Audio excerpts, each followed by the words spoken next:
আপনাকে চেষ্টা বলতাম, রাসূলুল্লাহ বলছেন না। আমাদের শিক্ষককে বলেন, আমাদের দরবেশকে বলেন, আমাদের পীরকে, আর এরা ওনারা হচ্ছেন রাসূল ইসলামের খলিফা। আল্লাহ কোরআনে ঘোষণা করছে আমি তাদেরকে খলিফা নিয়োগ করেছি। রাসূল ইসলাম বলছে যদি সেজদার অনুমতি থাকতো তাহলে আমি বলতাম স্ত্রীকে স্বামীকে সেজদা করো। অথচ আমাদের অনেক দরবার আছে না সেজদা করে। আচ্ছা আপনারা লাইভ দেখছেন, লাইভ মানে বুঝেনি জীবন্ত। আমার খালতো বোনকে দিয়ে দিয়েছি সুরেশ্বর দরবার শরীফে।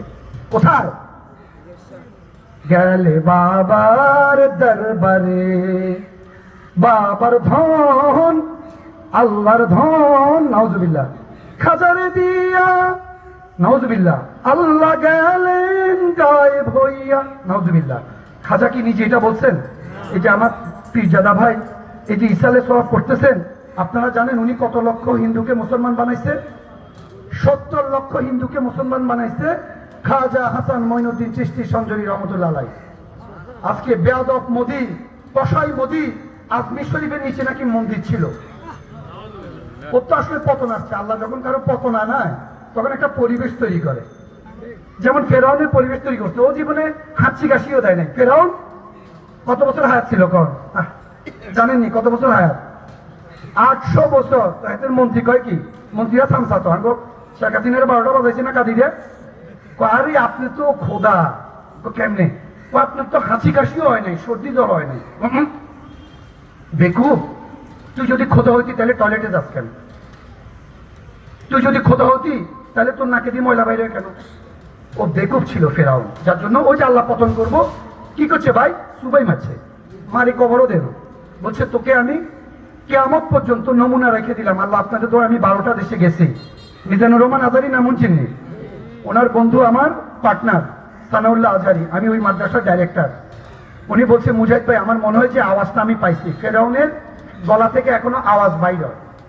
ও কিন্তু কলমা আনতে চাইছিল, কিন্তু জিব্রাইল আমিন মুখে মাটি মেরে দিছে। ওকে আল্লাহ সুটকি বানায় রাখছে। কি বানায় রাখছে?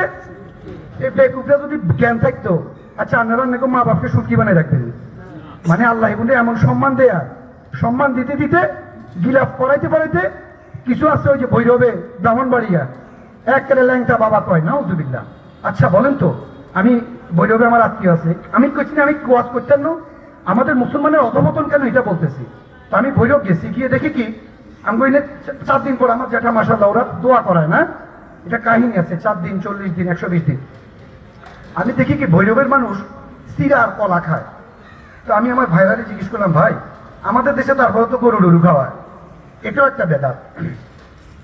আপনার বাপ মরে গেছে, আপনার মনে সুখ চলে আসছে, গরু খাবেন?